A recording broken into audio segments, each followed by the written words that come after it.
U.S. Embassy in Yemen calls on Houthi rebels to end escalation and accept peace proposals. Sweden Foreign Minister and U.S. Special Envoy to Yemen meet and discuss peace in Yemen.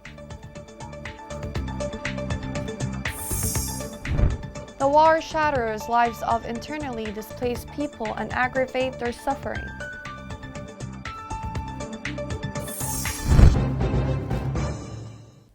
Welcome to Yemen Today TV. This is the English news with me, Shaza Abdelbey. The U.S. Embassy in Yemen stated that the Houthi rebels must end their escalation and seize the opportunity for peace. This came during a meeting between the Yemeni Defense Minister and Chargé d'Affaires Kathy Wesley in the Saudi capital Riyadh. In her tweet, Wesley expressed her sadness for the dead and wounded in the Houthi attack on Al-Anab base. She added that now is the time to end the war and the suffering of Yemenis, saying the Houthis must end their escalation and seize the opportunity for peace. Yesterday, the Swedish Foreign Minister Anna Lindh and the U.S. Special Envoy for Yemen Tim Litterking discussed peace efforts in Yemen. Anna Lindh said on Twitter that she was pleased to meet Mr. Litterking and described their talks of the crisis in Yemen.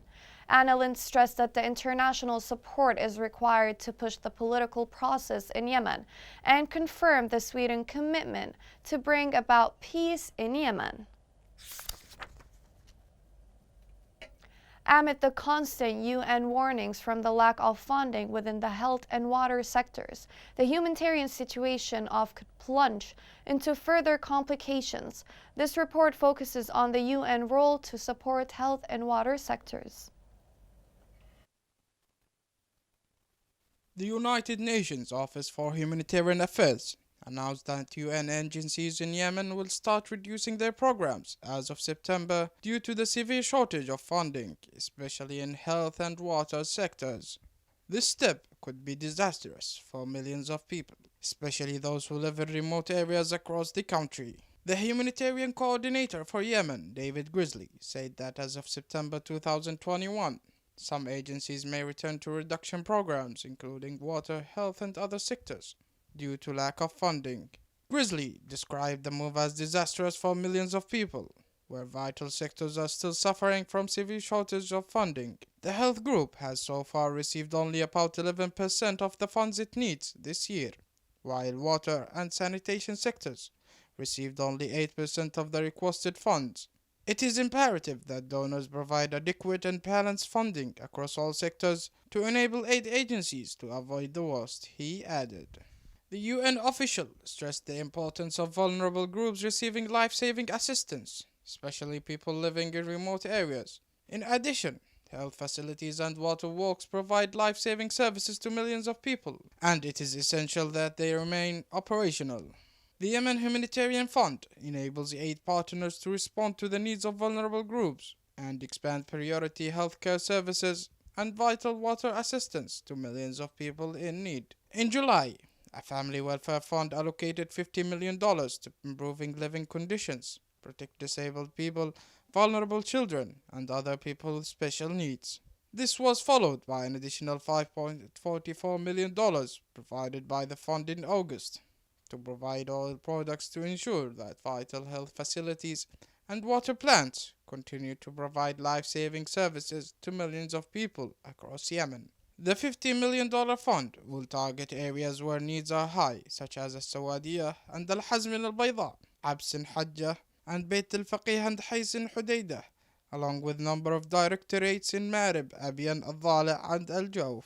The funding will provide emergency life-saving assistance and protection to IDPs, refugees, migrants, and host communities, most at risk from recent clashes and displacement. According to the statement of the Office of Humanitarian Affairs, about 25% of this funding will be allocated to cash-based interventions, so internally displaced families can pay rent to avoid the risk of eviction and afford basic life needs. Overall, 3.2 million needy people will benefit from the 61 projects supported by the first standard allocation. Nearly 92% of the allocation will go to the international and national non-governmental organizations, as well as Red Cross, while 8% will go to UN agencies. These efforts, made by the UN agencies to ease the hardship of families affected by war in Yemen, is hampered by the lack of funding, especially in health and water sectors, where it could raise the risk of death in a country facing a huge humanitarian crisis. Local authorities in Ma'rib have started distributing water tanks and mobile toilets to 600 displaced families within the second phase.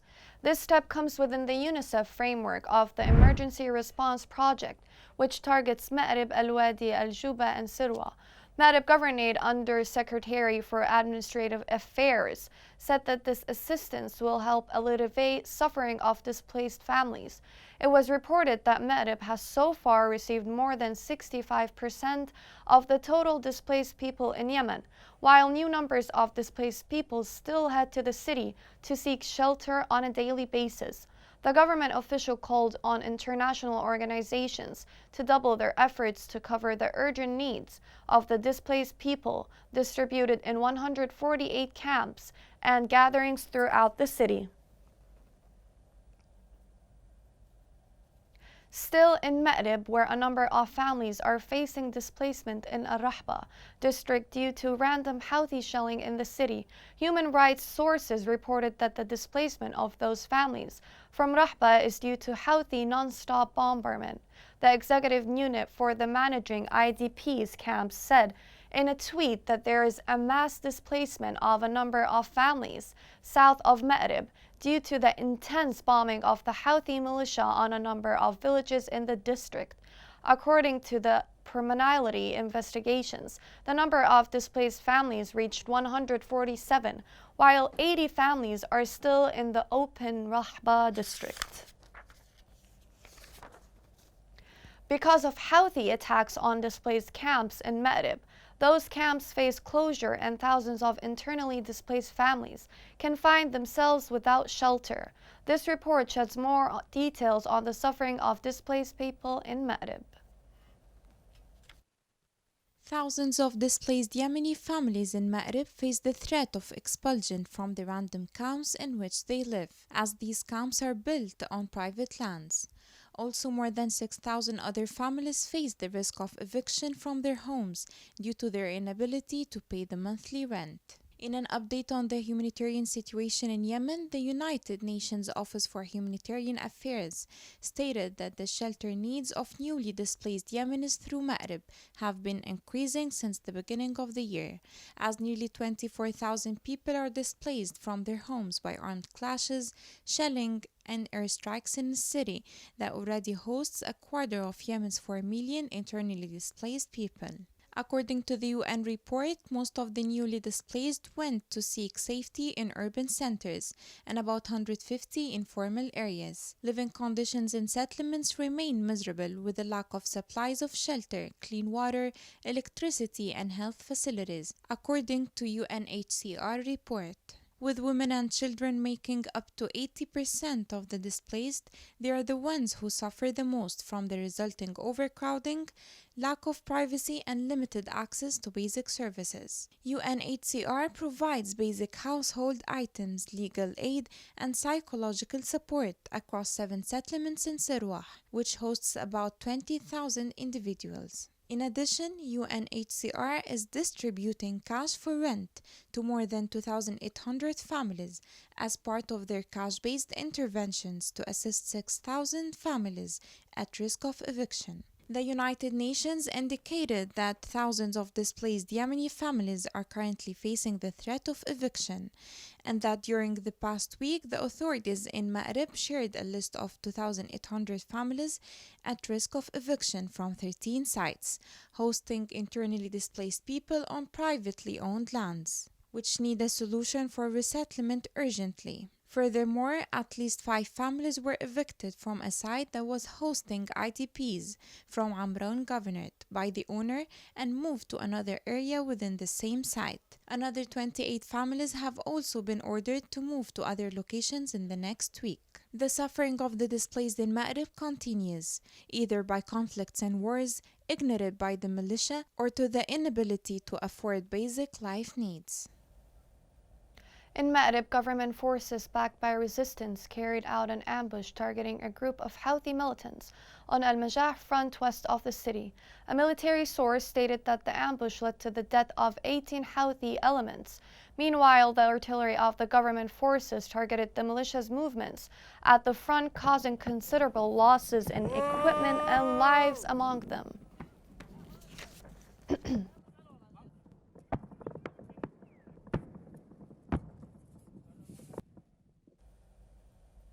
In Hodeidah, joint forces destroyed Houthi artillery that was used to target residential areas in Al-Jah area. A military source said that the joint forces directed focus strikes on the hideouts and barracks of the Houthi militia. The source confirmed the strikes inflicted equipment and human losses on the militia. 2 Taz 4 Houthi militants were killed in 2 separate operations conducted by the government forces. Taz Media Center said that the 2 Houthi militants were killed in a successful operation in Al-Dabab front. According to the center, that other 2 Houthi militants were killed during a penetration operation by the government forces into the rebels' positions to the north of the city. Coming next, while the pandemic spreads, adding to the wars a deadly toll, Houthis' denial aggravates the situation more and more.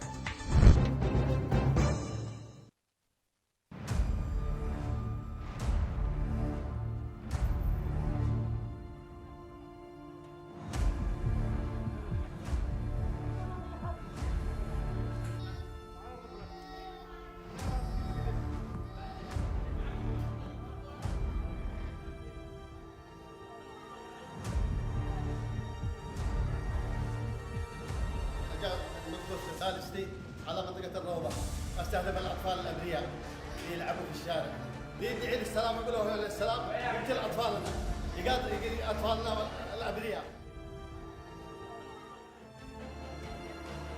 أنا قلت افتجعت ولا قلنا يقع واحد صاروخ ثاني طلعت البيت حقنا أنا ألعب أنا وأصحابي والصاروخ انطرح. Welcome back. Famine in Yemen adds to the trouble of people whose lives are already shattered by war and bad economic conditions. The current level of famine in Yemen is unprecedented and is causing severe hardship for millions of people. The following report sheds light on this issue. It is a real crisis in a country that is already shattered by war. Yemen represents the worst humanitarian crisis in the world. It faces a host of dangers, the first of which is war. The country is suffering from displacement, COVID-19 pandemic, lack of necessities, and above all, people's inability to buy food. The current level of famine in Yemen is unprecedented and is causing severe hardship for millions of people. According to the World Food Programme, there are nearly 13 million of vulnerable people who lack food. Despite the ongoing humanitarian assistance, more than 16 million Yemenis are food insecure. The frightening nightmare of famine has returned to Yemen for the first time in 2 years in Hajjah, Amran, and Al Jawf. Over 5 million people in Yemen are on the brink of famine due to the conflict and the economic decline that have left families struggling to find enough food. The rate of child malnutrition is one of the highest in the world, and nutrition situation continues to deteriorate. A recent survey showed that almost 1/3 of the families have gaps in their diets. Malnutrition rates among women and children in Yemen remains among the highest in the world. More than 2 million children under 5 are in a bad need for treatment because of acute malnutrition. The humanitarian situation in Yemen is extremely fragile. Any disruption in the pipeline of critical supplies such as food, fuel, and medicine has the potential to bring millions of people closer to starvation and death. This famine problem in Yemen calls for the consciousness of the world to look more closely and to act in order to save millions of lives in the country. It's not only just a struggling healthcare system to be blamed for the unaccounted coronavirus deaths, but it's the state of denial that Houthi rebels are showing stubbornly. This report sheds light on the state of COVID-19 spread amid Houthi hides facts about it. Yemen, the Arab world's poorest country, has already been devastated by a 6-year of civil war. Amid the fighting came the COVID-19 pandemic, adding to the war's deadly toll. There was a big wave of COVID-19, and the Houthi rebel knew that very well, said a UN health official in Yemen, who spoke on a condition of anonymity for fear of undermining negotiations with the rebels on vaccinations and other issues. Isolation centers were full, the numbers were doubled 3 or 4 times. Since the beginning of the pandemic, the Houthi rebels haven't treated it with seriousness and action, said Afrah Nasser, Yemen researcher at Human Rights Watch. They even have hindered international efforts to help fight in their areas, she said. Each party in Yemen has its own strategy, but the Houthi rebels' one is destructive, she said. It's a recipe for disaster. Dr. Adham Ismail, the World Health Organization representative in Yemen, said it was a big achievement to get any coronavirus vaccine at all into Houthi-controlled territories.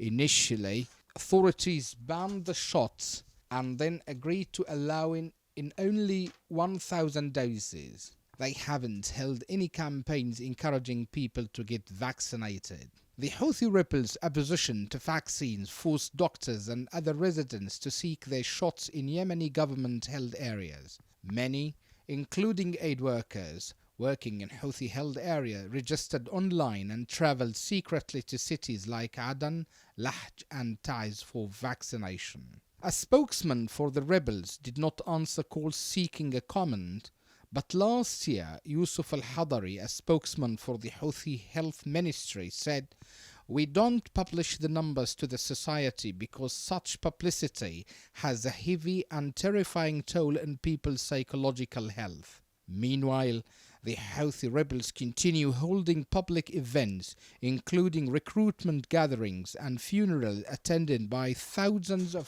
senior military officials killed in a battle, as virus cases spike.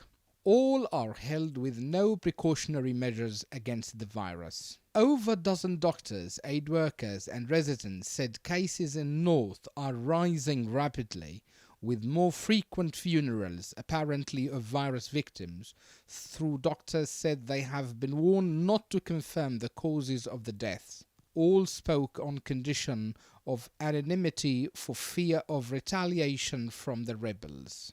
Doctors and other healthcare workers said that 24 isolation centers in the north have been full since mid-July. One healthcare worker in the Palestine hospital said dozens of patients have come every day with coronavirus-like symptoms, most in their 30s and 40s. He said many are being told to isolate at home for lack of other options. The Houthis have appointed security supervisors at hospitals to control the flow of information between medical staff and patients' families, according to healthcare workers. Houthi rebel authorities avoid to mention their death. This state of denial will not stop the spread of the virus. Lastly, Yemenis seem to be sandwiched between this deadly virus and another human virus which seems to have attacked the entire Yemeni body. The National Committee Against Coronavirus announced the registration of 51 new cases of the epidemic in 7 governorates. Committee officials said on Twitter that 17 cases were recorded in Hadramaut, 12 in Aden, 5 in Taiz, 5 in Abiyan, 8 in Ma'rib, 3 in Shabwa, and 1 in Suqtara. Also, 6 deaths were documented, 2 in Hadramaut, 2 in Abiyan, 1 in Shabwa, and 1 in Ma'rib. plus 37 recovered cases, 22 in Aden and 15 in Hadramaut. With the current updates, the total confirmed cases are 7,951, including 1,486 deaths and 4,980 cases of recovery.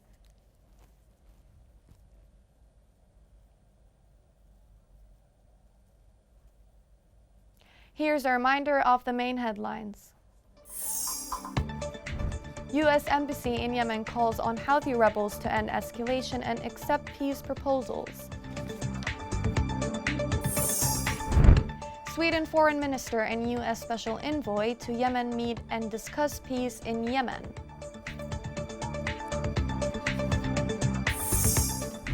The war shatters lives of internally displaced people and aggravates their suffering.